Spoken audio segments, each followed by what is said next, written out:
secondary school a Kano aka daki wata yarinya a hannu, jini ya fashe a nan, aka ruga aka kai ta asibiti, ana duba likitan ya ce ai implant ta sa, aka ce budurwa kuma ta sa, aka zo aka tara assembly a nan Kano a gaban assembly ta ce wai meye malamai kuke damuwa a bincika duk yan matan nan kusan 60% a cikinsu duk suna da wannan implant din a jiki na hana ɗaukar ciki. Aka bincika an samu yarinya ta kai 1000 mai implant. Yan mata to tura sun ɗauke mana wannan tsoron, ba za su yi ciki ba, suna shan kwaya, suna sa implant, suna komai. Abu na biyu, tsoro na biyu, kan ranar da aka kai ki mijinki ya same ki ba budurwa ba, shi ma tura sun ɗauke wannan. Kai na ga kwayar da aka zo da ita, in yarinya ma ta yi ciki wata ɗaya, in ta sha ta ko wata biyu za ta zauna sai ta yi wata 9 ko 10 sannan ta haihu a gidan mijinta. Shi kwayar riƙe cikin take. To kaga tunda duk wannan hawajis ɗin, duk waɗannan kariyar da za mu kare al'ummar mu an rushe su, me ya kamata mu rika wanda ba a isa a rushe ba shine tarbiyyar da iyaye za su ba 'ya'yansu. Tarbiyyar tsoron Allah, tarbiyyar kula. Yarinyarka da ta ɗaga ta kai shekara 14, 13, 14 ka sa ido a kanta, kuma wallahi ka ɗauki komai nata. A ƙarshen wata ka tambayi uwarta ta fara al'ada, ga kuɗin fat ta je ta saya.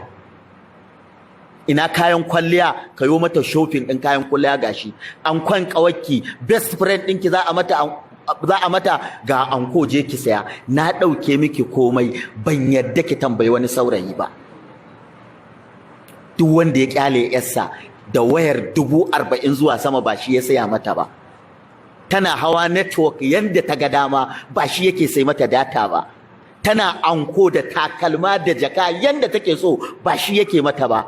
To wallahi ka haifi mazinaciya, sai wadda Allah ya kiyaye.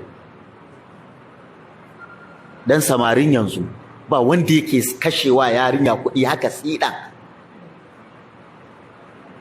Haka ya kamata mu kula da su ko mu ɗauki bukatunsu. Budurwa yarka ta fita abinda take so, kaga tana sha'awa, ka sai mata. Ka sai mata kayan kwalliya, ka yi mata anko, ka mata ka ci kuɗa, ko abincinku za ku yi squeezing. In kuna cin shinkafa da nama, a ƙicin nama na sati 2, ka tara kuɗin ka mata anko, ka ce fita ke ma a ce 'yar wane ce. Wallahi ka yi. Dan akwai masu ankon suna nan, jahis kuɗin yana nan a kanta, kawai jira suke a kawo. To dole sai mun sa wannan ita ce mas'uliyya da ka zama uba. Ba kawai a arhaba kai aure ka zama uba. A'a, wannan ita ce mas'uliyya da manzon Allah sallallahu alaihi wasallam yace kullukum ra'in wa kullukum mas'ulun an ra'iyatihi. Sai fara war rajulu ra'in wa mas'ulun an ra'iyatihi. Sai aka fada da kai mai gida, kuma ya ishe ka zunufi a wajen Allah. Kafa bil mar'i isman an yudayyi man ya'ul. Ya ishe ka zunufi a wajen Allah ka so zartar da iyalan nan naka, baka kula da abincin su ba, da tarbiyyar su, da kula da su, baka yi wa Allah komai ba na zunufi sai wannan kawai. Manzo Allah ya ce ya ishe ka shiga wuta. Haka da ka zama uba ba sakit bane ba kawai haka nan ba. Daga ranar da ka haihu to ka san mas'uliya ta ƙaru a kanka.